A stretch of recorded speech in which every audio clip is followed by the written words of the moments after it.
저는 이제 선교 동원팀에 있습니다. 그래서 많은 분들이 그렇게 반가워하는 사람은 아닙니다.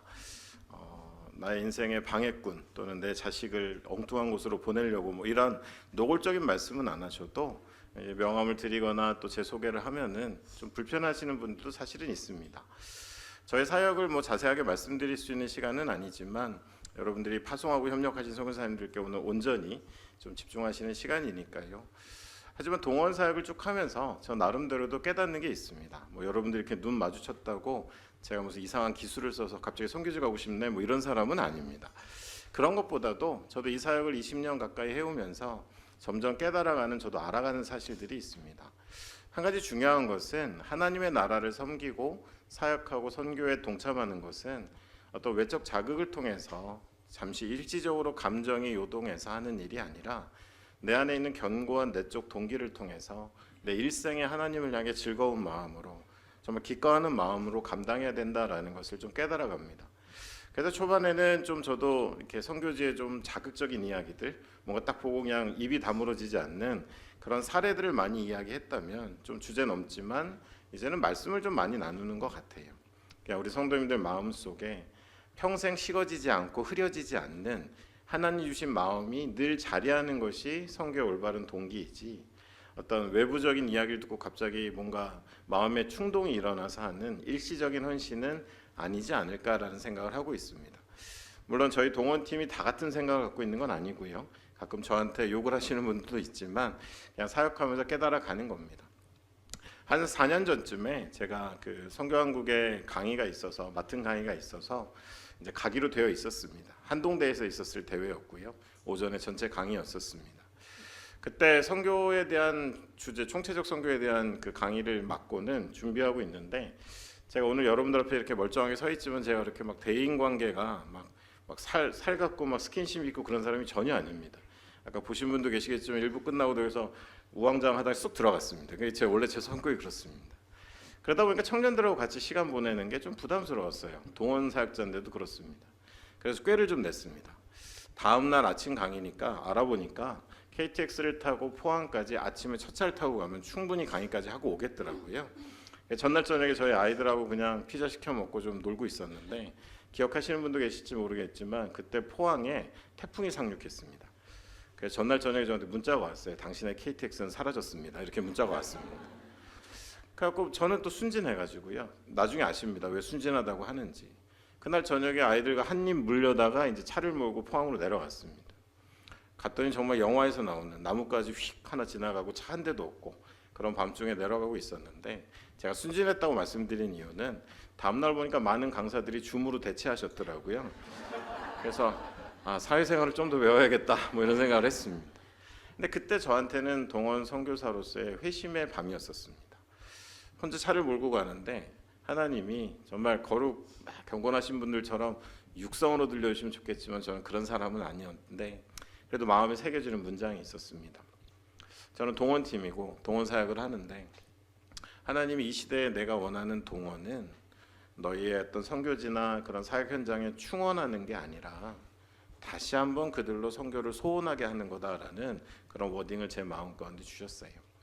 그래서 그 이후로는 저도 좀 더 시야를 넓혀서 뭔가 우리 단체에 지금 사람이 필요하니까, 우리 단체를 존속해야 되니까 라는 그런 충원의 마음보다는 각자의 부르심과 은사가 있고 하나님의 계획이 있다라는 믿음 안에서 어찌하든지 내가 하나님의 나라를 위해서 나의 가진 것들을 드리고 헌신해야겠다라는 그 소원함이 일어나게 하는 거, 그게 진짜 선교동원이다라는 마음으로 좀 그날 밤에 회심하고, 그날 그냥 주물했으면 이런 마음 안 먹었을 텐데 내려가면서 그런 생각들도 하고 살아가는 사람입니다.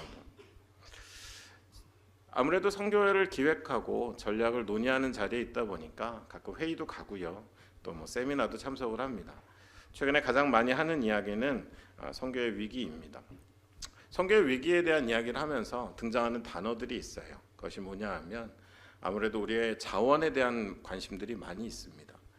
뭔가 재정이 부족하다, 교회가 성장이 멈췄다, 젊은 세대가 더 이상 선교에 관심이 없다, 선교지의 선교사님들의 연령이 올라가고 있고, 또 우리가 선교를 위해서 그동안 한국이 세계 2위, 3위 막 이런 얘기 했는데 6위로 떨어졌다, 뭐 이런 이야기를 들으면서 2만 1,000명을 보냈던 선교사가 이제 2만 명 밑으로 떨어진다라는 굉장히 양적인 것 안에서의 위기론들이 많이 대두됐고 그것에 대한 논의가 치열하게 진행이 되고 있는 것도 사실입니다.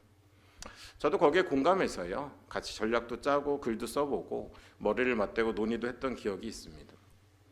근데 언젠가부터 그것이 본질적인 이유는 아니다라는 생각을 점점 제 스스로가 하게 되었었습니다. 여러분들 뭔가 문제를 해결하려면 진단을 바로 해야 되잖아요. 저희 첫째 아이가 심한 맹장에 걸렸는데 3일 동안 동네 소아과 의사 선생님은 제가 뭐 상호까지 얘기하진 않겠습니다. 근데 좀 약간 마음이 불편한 지나갈 때마다 이렇게 쳐다보는데 아이를 배를 몇 번 이렇게 두들겨만 봐도 안다고 하는데 그냥 보고는 장염이라고 3일 동안 아이를 너무너무 나중에 제가 들여다보니까 맹장이 터졌더라고요. 저희 아이도 참 미련합니다. 그걸 또 참아요. 아빠한테 폐가 될까 봐 뭐 이러면서 나는 어떤 아빠인가 이런 생각을 좀 했습니다. 여러분 진단이 잘못되니까 문제가 터집니다. 그러 우리는 올바른 진단을 내려야 되는 거죠. 저는 여러분들에게 오늘 세 가지를 먼저 말씀드리고 싶은 것이 이런 선교 안에서의 우리 안에 좀 어려움이 있고 또 우리 안에 고민거리가 생기는 부분들이 결코 이런 자원의 부재 문제는 아니다라는 생각을 하게 됩니다. 첫 번째로 제가 드리고 싶은 이야기는 서사의 부재입니다. 하나님의 거대한 이야기, 하나님의 한 번도 멈춘 적 없는 하나님의 거대 서사 안에서 우리는 선교를 바라봐야만 합니다. 그때 선교의 의미가 보이고 그 선교에 동참한다는 것이 어떤 것인지가 우리 안에 온전히 전달될 수 있습니다. 그럼에도 불구하고 너무 우리가 선교를 액티브하게 해온 건 좋았는데요. 몇몇의 사역들, 어떤 사역 유형들을 가지고 그것이 선교의 전부인 것처럼 대체해버린 것들이 있습니다. 그래서 어쩌면 지금 우리가 익숙한 사역들이 등장한 것은 전체 하나님 역사에서 200년도 되지 않는데 우리는 그 200년의 인간의 활동들을 모아서 하나님의 선교의 전체를 이해하려고 하는 그런 오류가 현대 선교 안에 있구나라는 생각을 하게 되었습니다. 어쩌면 이야기를 잃어버린 선교는 프로그램이 되고요. 하나님의 선교 안에서 교회의 사명을 멋대로 정하고 이해하기도 합니다. 심지어는 우리가 하나님이 원하시는 것이 뭔가 고민하면서 그것을 향해야 되는데 아무데나 활시위를 당겨놓고는 거기다가 관역을 그려버리는 그런 식의 사역의 평가와 접근들도 많이 발견하게 되었습니다. 사실 우리가 하나님의 거대한 이야기 속에 있는 한 사람, 하나님의 거대한 서사 속에 있는 한 사역이다라고 생각하면 저희는 지나치게 교만할 필요도 없고 또 당장 열매가 없다고 해서 초라해질 필요도 없는 겁니다.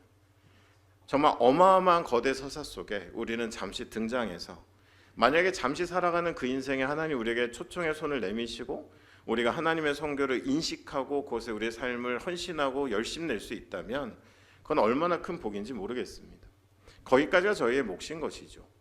제가 광주 소명교회를 처음 왔지만 목사님과 대화하면서 이렇게 같이 개척하고 또 개척하시고는 교회를 이끌어오신 지 15년 됐다라는 말씀 들었습니다. 박대현 목사님 그리고 15년 된 교회, 가장 우리가 교회를 잘 설명할 수 있는 일반적인 접근일 것입니다. 하지만 여러분의 교회를 달리 볼 수 있는 길이 있습니다. 그것은 하나님의 거대한 서사 속에서 여러분의 교회를 바라보시는 거예요. 그냥 광주에 있는 어떤 주소가 이런 이 담임 목사님이 계신 개척 15년이 된 교회가 아니라 하나님의 거대한 이야기를 이어가는 수많은 부름받은 백성들의 그 공동체 가운데 이 시기에 광주에 우리들을 한 공동체로 모으셔서는 하나님의 일을 이루어 가신다라는 서사 속에 우리를 바라볼 때 우리는 교회가 더 소중하고 이 만남이 소중하고 우리가 왜 존재하는지에 대한 것이 더 선명해지는 것이지 그냥 어느 교단이야? 몇 명 모여? 어느 곳에 있어? 주소는 어디야? 목사님 설교 잘해? 여러분 이러한 것으로 교회를 바라보는 요즘 세태 안에서는 교회는 참 끊임없이 그 가치를 잃어버리고 있는 것이죠. 이전에 한번 제가 그냥 우스갯소리로 이렇게 좀 가벼운 이야기가 적혀있는 책에서 이런 예화를 봤습니다. 어떤 무인도에 사람이 살고 있는데 드디어 그 섬에 20년 만에 배가 그 섬을 발견하고 다가간 거예요. 갔더니 집이 세 채가 지어져 있습니다. 사는 사람은 한 명인데. 그래서 물어봤어요. 왜 집이 세 채나 있냐 그랬더니 맨 왼쪽에 있는 거는 자기가 사는 집이라는 거예요. 그럼 가운데 있는 건 뭐냐 그랬더니 교회래요. 자기가 그리스도인인데 예배드릴 데가 없어서 그 섬에다 교회를 하나 지은 거예요. 그럼 그 옆에 있는 거는 건물은 뭐냐 그랬더니 전에 다니던 교회라는 거예요. 그러니까 교회를 옮긴 거예요. 혼자 사는 무인도에서. 네. 그러니까 사람들이 교회를 바라보는 거 여러분들 참 저도 그 얘기를 듣고는 야, 너무 맞다 이런 생각이 들었습니다. 자, 여러분들 교회를 너무 가볍게 보는 거죠. 서사의 부재입니다. 우리가 하나님의 나라 안에서의 관점으로 봤을 때 우리는 선교도 교회도 온전히 그 모습들을 찾아갈 수 있는 거죠. 선교를 이야기할 때도 우리는 지나치게 몇몇 특정 구절에 의존합니다. 오늘 여러분 선교 주일인데 제 본문을 혹시 예상하셨나요? 빗나가셨죠? 보통은 사도행전 1장 8절이나 마태복음 28장 19절로 20절, 조금 무리하면 창세기 12장 1절로 3절 정도를 가지고 가라, 떠나라, 왜 여기 있냐라는 그런 설교를 많이 들어오셨을 텐데, 여러분 성경 전체가 하나님의 선교를 이야기하고 있고요. 성경은 하나님의 선교의 결과물이고, 그래서 어떤 이는 그 성경을 통해 하나님의 선교를 알게 되고, 또 선교사님들과 같이 어떤 이들은 그 성경을 가지고 하나님의 선교를 증거하는 일을 하고 계신 것이죠. 이렇듯 서사의 부재가 저는 더 근본적인 원인이다라는 생각을 하게 되었습니다. 두 번째로 성령의 부재입니다. 사도행전은 성령행전입니다. 인간의 많은 정말 헌신된 많은 사람들의 이름이 등장하고 교회 공동체가 등장하지만 결국 그 모든 것들을 이루어 가신 것은 하나님의 거룩한 성령이었습니다. 그럼에도 불구하고 성령의 부재는 성령의 존재감에 굉장히 큰 위축을 가져오게 되었습니다. 교회 안에 중요한 결정을 내릴 때, 교회가 뭔가 하나님의 뜻을 분별하려고 할 때 성령은 때로는 우리에게 멈춤을 요구하고 기다림을 요구할 때도 있습니다. 근데 많은 일들이 빠르게 돌아가고요. 숨 쉴 틈 없이 지나가다 보면 어느 순간인가 교회임에도 불구하고 그리스도인의 삶임에도 불구하고 성령의 존재감이 하염없이 줄어드는 것들을 보게 됩니다. 여러분 제 친구 중에 뭐 제 나이 정도 되면 제가 이제 여러분 보시는 액면보다는 조금 젊습니다. 그냥 박대영 목사님 선배가 오셨네 아닙니다. 네네 제가 깍듯하게 그러고 있습니다. 근데 저희 또래 정도 되면 이제 그래도 조금 이렇게 좀 자유가 있어야 되는데 제 친구 중에서 꼭 이 말을 하는 친구가 있어요. 저희 몇 명 이렇게 묶여 있는 방이 있는데 뭐만 좀 같이 하자 그러면 아내한테 물어보고 답변 줄게 이런 친구가 있어요. 그 얘기를 들으면 뭐 괜찮습니다. 근데 얼마 전에 한 1년 가까이 저희가 준비했던 무슨 봉사활동이 있었는데 그걸 이제 날짜를 리마인드하는 글을 누가 올렸어요. 가면 됩니다. 1년 전에 약속한 거니까. 그 친구가 뭐라고 그랬을까요, 여러분들? 아내한테 한번 확인해보고 내가 답변 줄게 이렇게 써놓은 거예요. 여러분들 그냥 뭐 그쵸 같이 놀아줘야지 어떻게 하겠습니까? 근데 하나 분명한 건 여러분들 마음에는 안 드는데 그 친구의 인생 가운데 분명한 게 하나 있습니다. 아내의 존재감입니다. 그렇죠? 너 굉장히 좋아하시네요. 네. 여러분 아내의 존재감이라는 것은 분명하더라고요. 중요한 순간에 나의 어떤 의사결정 이전에 성령의 존재감이 그런 겁니다. 여러분의 인생 가운데 가장 중요한 결정 전에 내가 뭔가를 하고자 하기 전에 성령은 얼마나 우리의 삶 가운데 영향을 끼치고 있으며 우리 공동체 가운데 권위를 갖고 있는가라는 것들을 우리는 살펴볼 필요가 있는 것이죠. 그래서 어쩌면 이런 성령의 존재감들이 사라져가는 것들이 우리에게 큰 위기다라는 말씀을 드릴 수 있습니다. 그리고 또 한 가지는 이 성령의 존재 안에서 우리가 가끔 제가 이제 좀 유용하게 쓰는 저만의 그 어떤 그 진단 방법인데요. 성령의 임재가 아닌 부재 가운데서 저의 모습을 한번 돌아보며 관찰해 봤어요.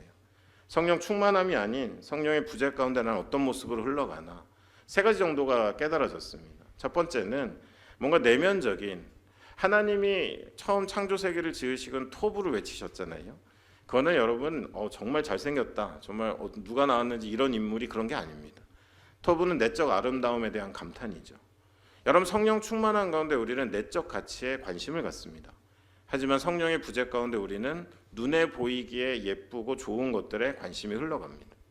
교회도 마찬가지죠. 끊임없이 눈에 보이는 거에 신경 쓰는 교회들이 있는가 하면 그런 군더더기는 없이 우리가 하나님께 충성하고 있는가, 우리가 하나님께 순종하고 있는가 하는 것들을 더 보는 경우들이 있습니다.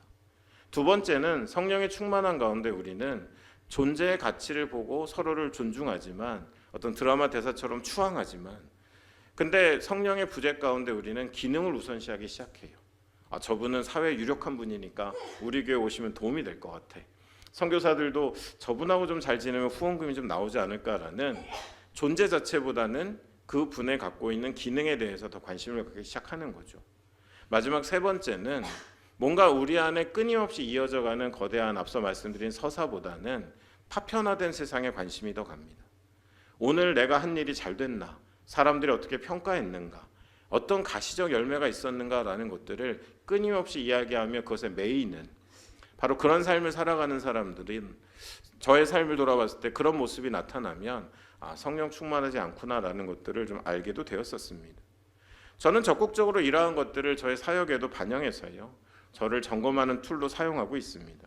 그리고 마지막은 연합의 부재입니다. 따로 우리가 모이자, 하나가 되자라는 의미가 아니고요, 서사 안에 성령 안에 있었을 때, 그리고 바로 그 한 분 예수 그리스도가 교회의 머리가 되셨을 때, 어쩌면 조그만 그런 어떤 신학적 차이나 서로의 다름은 충분히 용인될 수 있고, 우리는 점점 더 어떤 기독교 신앙 안에서 핵심적인 것들을 제외한 것들을 내려놓고는 이제 하나가 되어져 가는 것이 선교의 올바른 방향성이다라는 것이죠. 제가 어제도 저희 사무실에 조금 어려운 소식이 왔어요. 저희가 많은 선교사를 배출한, 벌써 카운트해 보니까 33명 정도가 그 지역에서 굉장히 외진 곳인데, 한국분이 법적으로 7명 사는 스테이트 주입니다. 마니푸르라는 곳인데, 그곳에서 선교사가 33명이 나왔습니다. 저희가 파송한 외선교사입니다. 근데 그 지역에 침례교단이 있는데, 어제 좀 안타까운 소식은, 저희랑 직접 동역하신 분들은 아니지만 그 침례교단의 목사님 3분이 어렵게, 분쟁이기 때문에, 거기가 지금 메이테이라는 족속과 쿠키족이 싸우기 시작하면서 몇 년째 분쟁 지역인데, 그냥 세미나하고 모임을 하고 돌아오시는 길에 반군이 숨어 있다가 3분을 공격해서 이제 세상을 떠나신 거예요. 그 소식을 들으면서 아이고 안타깝네가 아니라 동역자를 잃어버린 것 같았고, 저희 사무실은 바로 대책을 논의하고 우리가 다음에 그곳을 방문할 때 어떻게 해야 될지에 대한 것들을 논의하기 시작했습니다. 저는 단 한 번도 침례교단에 몸담아 본 적 없습니다. 곰곰이 생각해 저희 아내가 침례교 신학교를 나오긴 했는데요, 그냥 아내가 침례교인 거지 저는 아무 관계도 없습니다. 하지만 형제를 잃은 듯, 귀한 동역자를 잃은 듯 저희는 어느 순간인가 벌써 하나로 연합되어져 가고 있었고요. 그들이 갖지 못한 게 무엇일까, 우리가 도울 수 있는 것이 무엇일지를 서로 생각하는 관계가 되었다라는 것을 느낄 수가 있었습니다. 여러분, 이렇듯 오늘날의 선교를 다시 한번 우리가 들여보기 원한다면 이 3가지 부재에 대한 것들을 고민해 볼 필요가 있다라는 거예요. 그 가운데 과연 그러면 우리가 이러한 것들을 어떻게 감당하고 우리의 마음 가운데 담아가야 될까? 어쩌면 그것에 대한 저에게 좋은 최근에 교훈을 줬던 사람이 바로 시므온이라는 사람입니다. 여러분, 우리가 읽었던 말씀 속에서 시므온이 어떤 사람인지를 명확하게 보여줍니다. 오늘 본문 전체 가운데 25에서 27절 말씀을 제가 한번 읽어보겠습니다. 예루살렘에 시므온이라는 사람이 있으니 이 사람이 의롭고 경건하여 이스라엘의 위로를 기다리는 자라. 성령이 그 위에 계시더라. 저가 주의 그리스도를 보기 전에 죽지 아니하리라 하는 성령의 지시를 받았더니 성령의 감동으로 성전에 들어가매 마침 부모가 율법의 전례대로 행하고자 하여 그 아기 예수를 데리고 오는지라. 여러분들, 그에 대한 평가는 이와 같습니다. 사실 그가 살았던 시대는 그렇게 평온한 시대는 아니었습니다. 메시아 대망 사상이다라고 해서 정치적으로 종교적으로 위축되고 불안했던 유대 문화 안에서 우리 안에 약속된 메시아가 올 거다라는 그 대망은 긍정적인 방향보다는 조금 유력한 사람만 나타나면, 조금 뭔가 힘을 가진 사람만 나타나면 그가 메시아가 아닌가라는 추종자도 생기고 그런 소문이 돌던 조금 혼란스러운 시대였었습니다. 근데 그를 향한 묘사의 첫 번째는 의롭고 경건하여라고 되어 있습니다. 성경에서 의롭고 경건하다. 여러분, 성경에서 의롭다라는 것은 정말 얼굴이나 말씨나 행동이 다 교회 하는 것이 아닙니다. 의롭다라는 것은 기준의 문제입니다. 불의한 것은 하나님의 기준을 잃어버린 삶이고, 의로운 삶은 하나님의 기준에 합당한 삶을 살아가는 겁니다. 하나님이 기준이신 거죠. 그렇기 때문에 이 시대 가운데 세상은 혼란스럽고 흔들리지만 시므온이라는 사람은 의롭고 경건했다라는 것은 기준이 있고 그 기준에 맞게 살도록 충성했던 사람이다라는 그런 표현을 가지고 있습니다. 그리고 더불어서 그는 이스라엘의 위로를 기다리는 사람입니다. 나 정말 먹고 살기 힘들어서 하나님이 나 좀 위로해 주셨으면. 어쩌다 큰 청년들의 찬양 집회에 가보면 우려가 될 때도 있어요. 그냥 있는 것만으로 감사할 때도 있지만 뭔가 우리 안에 하나님의 영광보다는 자기의 연민을 키우는 것 같은 그런 찬양과 멘트들을 경험할 때가 있습니다. 하지만 시므온은 나 힘든데 나를 위로하라는 것이 아니라 구약 성경을 통해 약속되어졌던 이스라엘 공동체를 향한, 어쩌면 그가 알고 있는 모든 하나님 백성을 향한 하나님의 위로가 임할 것을 기다리는 사람이다라고 기록되어져 있습니다. 또한 그 안에 자신이 그 모든 것들을 소모하며 살아가면서 하나 우리가 주목하는 것은 바로 그 거대한 하나님의 이야기 속에 살아가지만 서사, 동시에 우리가 읽은 짧은 말씀이지만 성령이 3번이나 등장합니다. 성령이 그 위에 계셨고요. 성령의 지시를 받아 성전으로 나아갔고 성령의 감동으로 성전에 들어갔더니 그토록 기다렸던 아기의 모습의 예수 그리스도를 마주하게 되는 것이 그의 등장 장면 가운데 나와 있는 이야기입니다. 근데 여러분, 이스라엘의 위로를 기다리는 하나님의 회복, 인간의 어리석은 자치가 무너지고, 우리가 아까 전쟁을 놓고도 기도했는데요, 인간의 그 어리석은 자치가 무너지고 하나님의 통치가 회복되는 것이 궁극적으로 선교라고 했을 때, 어쩌면 그가 기다렸던 이스라엘의 위로라는 것은 바로 하나님의 나라, 하나님의 그 약속이 성취되는 것들을 일생 기다려온 사람이다라고 우리는 이야기할 수 있습니다.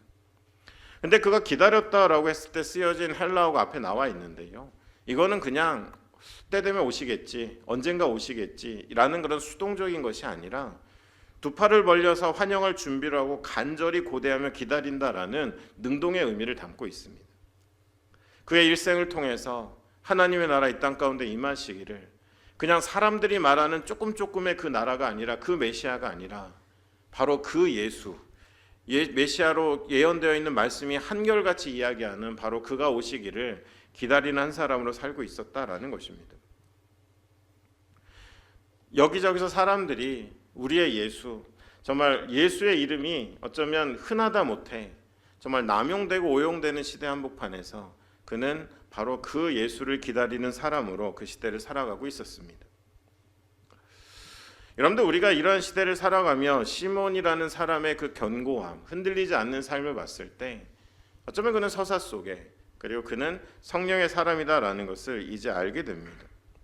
사실 앞서 제가 성령의 존재감에 대한 얘기를 했지만 저는 이 예화가, 이 비유가 굉장히 유용합니다. 우리가 익숙한 선교의 사역들이 150년, 200년밖에 안 됐다라고 말씀드렸는데요, 좀 서구 중심의 어떤 앞선 문명, 우리의 넘치는 자원, 우리가 할 수 있는 많은 일들 가운데서 끊임없이 많은 세상으로 나아갔던 그런 사역들이, 선교가 귀하지만 숨겨진 나라를 찾고, 그래서 한국에도 오셨잖아요. 참 귀하죠. 하지만 그 패턴들이 다분히 앞에 나와 있는 예처럼 파워보트, 우리가 자원을 확보했고 모터의 성능이 충분하면 우리가 정한 때에 저 섬까지 갈 수 있어라는 인간의 계획과 그것의 성취를 성공이라고 이야기하는 그런 방식의 사역들이 사실은 많이 자리 잡기 시작했습니다.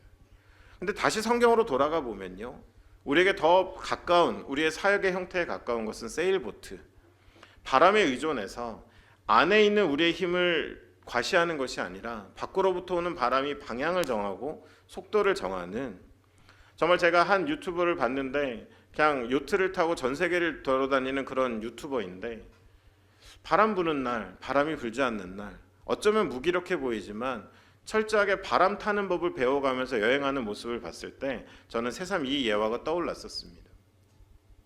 여러분, 광주 소명교회도 마찬가지죠. 우리가 믿음이 있으면 멈추지 않고 달려가는 게 믿음이 아닙니다.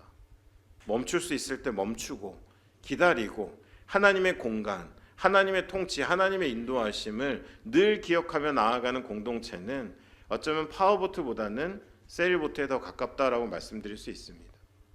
물론 제가 이런 강의라고 말씀을 드리면 꼭 제3의 길 하이브리드로 나오시는 분들이 있어요. 저희 교회는요, 돛도 있지만 모터도 있어서 필요에 따라 양쪽으로 이런 말씀하시는데, 일단 제가 예측한 답도 아니고 굉장히 당황했던 기억이 있습니다. 여러분의 공동체의 여정을 저는 잘은 모릅니다.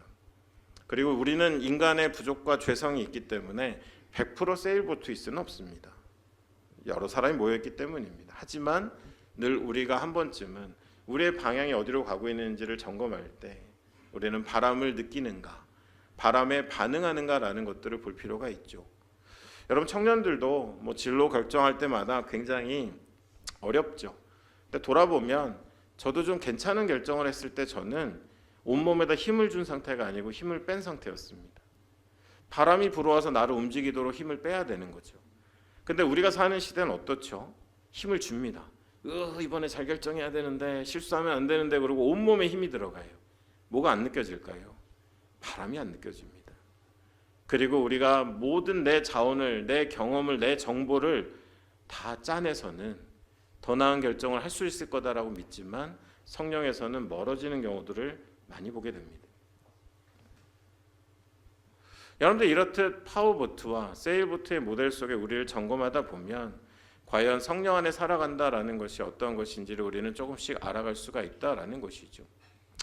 그랬던 이 시므온이 이제 그토록 기다려왔던 그 순간을 맞이하게 됩니다.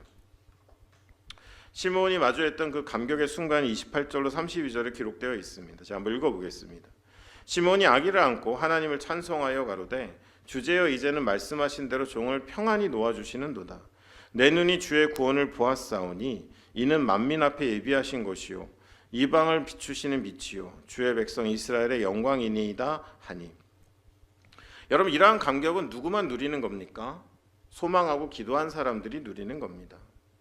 여러분들 교회도 마찬가지죠. 선교사님들의 소식을 접했을 때 소망하고 기도하신 분들은 함께 감격할 수 있습니다. 그게 내 일생의 소원이고 내 바람이라면 우리는 같이 기뻐할 수 있는 것이죠.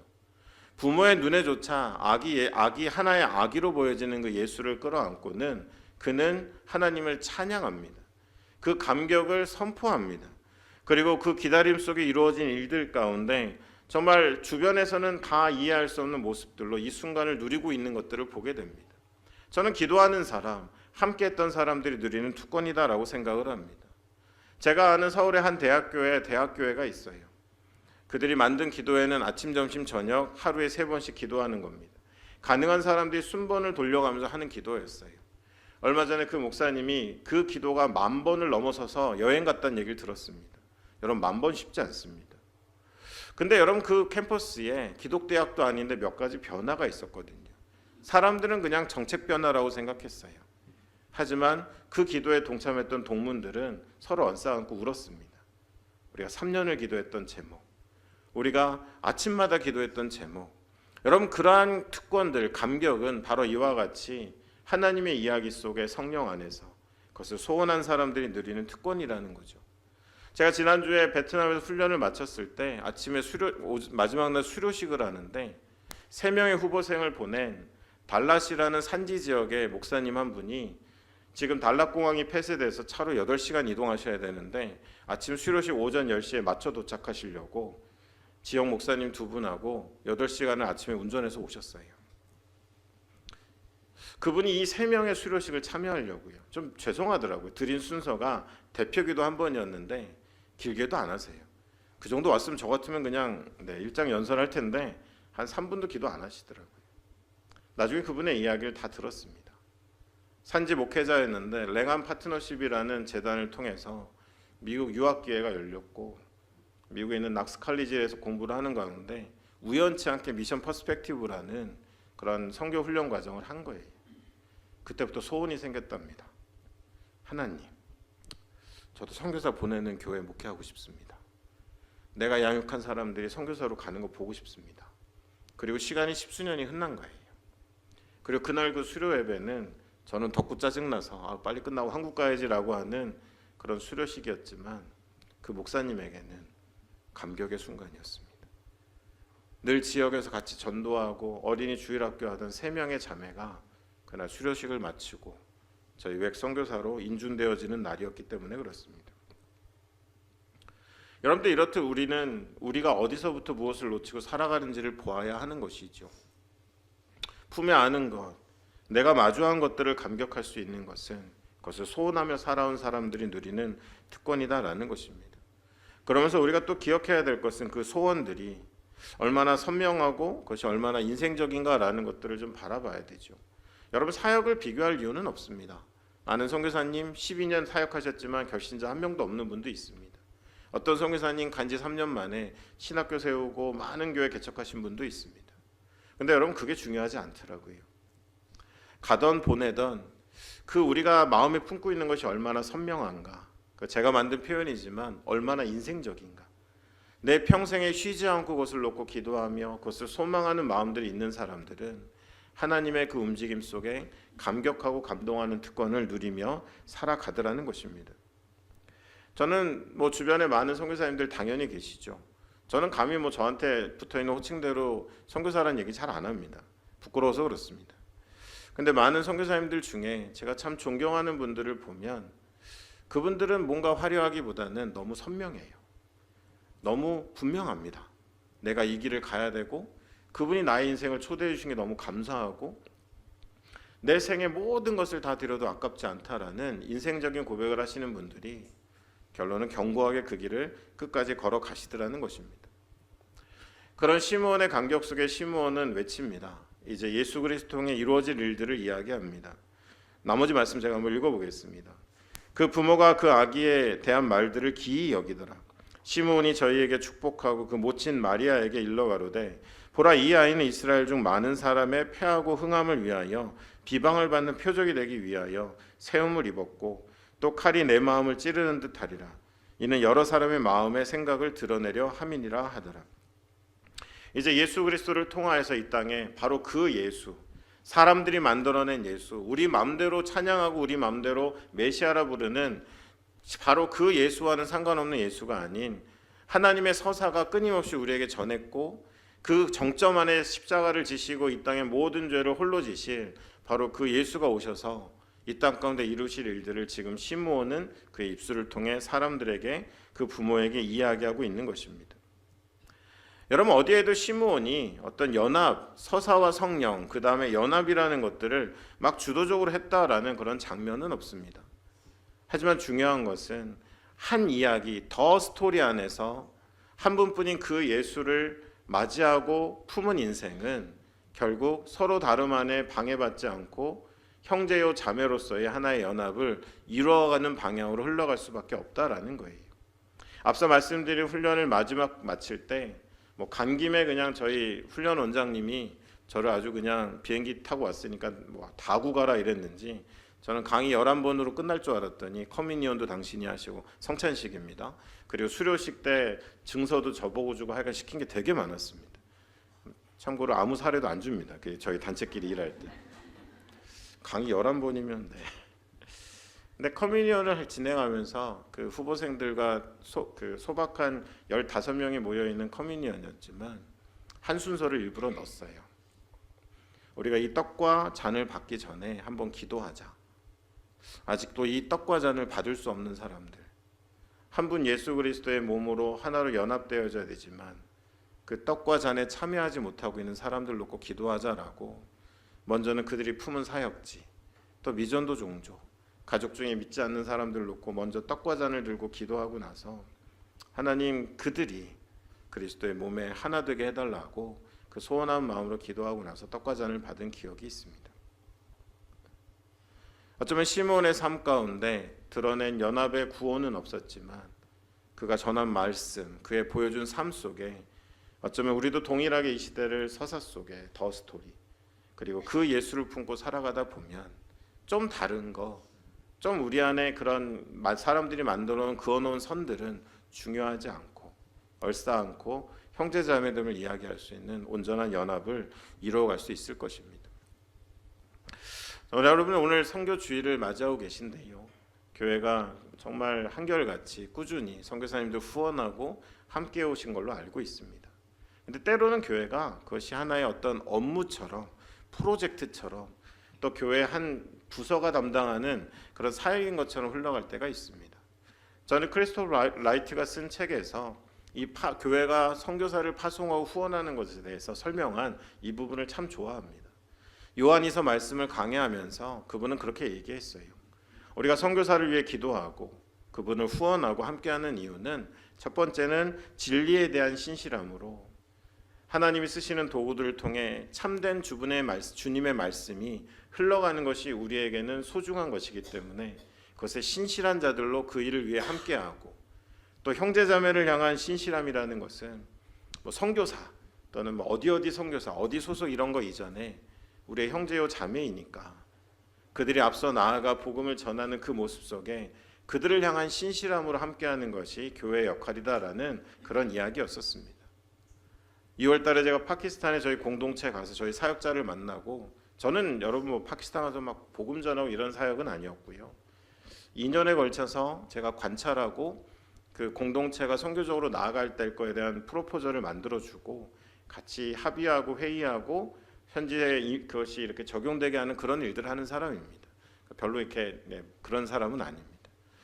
근데 제가 그때 정말 그 인상 깊게 본 것이 있었어요.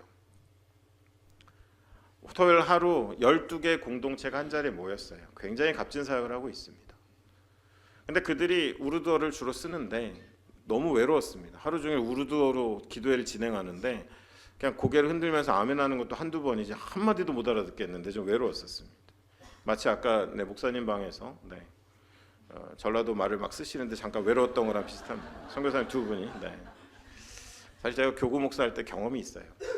전체 9명이 모인 자리에 갑자기 전라도인 걸 다 확인하시더니 9명이 네이티브 스피커가 되시는데 얼마나 외로웠는지 모르겠습니다.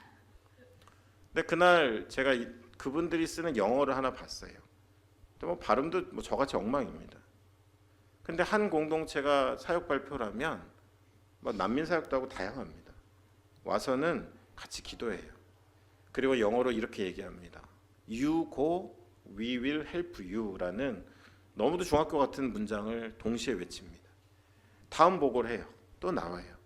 You go, we will help you. 나중에 물어봤어요. 이 말을 반복하는 이유가 뭐냐? 그랬더니 참 외진 곳에 사역하는 사역자들인데 혼자가 아니다. 우리가 너의 형제로 너를 위해 기도할 거고 필요하면 달려갈 거고 너희와 함께한다라는 그 마음을 전하는 얘기다라고 들었습니다. 여러분이 하시는 일은 진리에 대한 신실함인 거예요. 그리고 형제자매들에 대한 신실함인 것입니다. 어떤 업무나 그런 정책이나 숫자의 무언가 이전에 우리는 그 신실함을 가지고 이 일들을 감당하고 있습니다. 마지막 슬라이드입니다. 제가 참 좋아하게 된 이야기 가운데 한병철이라는 분이 쓰신 책의 서사의 종말에 나오는 이야기를 위해 인내하고 이야기로 인해 인내하라는 문장이 있습니다. 하나님의 거대한 이야기 속에서 하나님의 선교를 바라보며 선교사님들도 그렇지만 우리들도 가든지 보내든지 이 이야기를 위해서 인내해야 합니다. 그 이야기가 성취되고 마치 시므온처럼 소원하고 인생적으로 소원했던 것처럼. 하지만 그렇게만 되지 않습니다. 그 이야기 속에 살아가는 사람들은 시므온이 흔들리는 세상에 흔들리지 않았던 것처럼 그 이야기로 인해서 인내하게 됩니다. 시므온은 듣는 자라는 의미를 가진 이름입니다. 그는 듣는 사람이었습니다. 하나님의 마음, 하나님의 음성, 자신의 위로가 아닌 이스라엘 위로를 기다렸습니다. 그 이야기가 그를 지탱했습니다. 그 이야기를 위해 그는 일생을 인내했고 그 이야기로 인해 그는 마지막까지 버텨냈습니다. 당신의 일생 소원은 무엇입니까? 당신을 지탱하는 이야기가 있습니까? 그 소원이 당신의 위로입니까? 이스라엘의 위로입니까? 시므온은 설득당한 사람이 아니었습니다. 그는 소원하는 사람이었습니다. 그리고 마침내 그 소원이 이루어진 날 그는 아기를 품에 안았습니다. 그리고 감격했습니다. 여러분 안에 이 하나님의 나라의 회복이 다양한 사역들도 있지만 공동체 안에 인생적인 소원이 되셔서 하나님이 작은 역사를 이루실 때마다 같이 기뻐하고 감격하고 그것을 함께 누리시는 여러분들 되시기를 간절히 축원드립니다. 기도하겠습니다. 사랑의 하나님 아버지, 귀한 광주 소명교회가 선교주의를 맞이하였습니다. 하나님과 함께 웃고 싶습니다. 하나님과 함께 울고 싶습니다. 하나님의 마음과 무관하게 살아갔던 요나처럼 되지 않고 내가 니느웨를 어찌 아끼지 않을 수 있겠냐라고 내 마음 좀 알아달라 말씀하신 하나님의 음성 앞에 우리도 니느웨가 때로는 버겁고 싫지만 하나님 마음이 머무는 곳이라면 기꺼이 섬기겠다라는 마음으로 나아갈 수 있는 우리 모두가 될 수 있도록 주님 함께하여 주시옵소서. 오늘 애쓰신 분들 또 많은 선교사님들 복된 날 되게 하시고 그 사랑이 그 신실함이 흘러가서 마른 땅에 풀이 나고 생명을 잃어버린 땅에 주의 생수가 흐르는 주의 역사가 계속될 수 있도록 하나님 함께하여 주시옵소서. 이 오늘 말씀 우리 주 예수 그리스도의 이름으로 기도드렸습니다.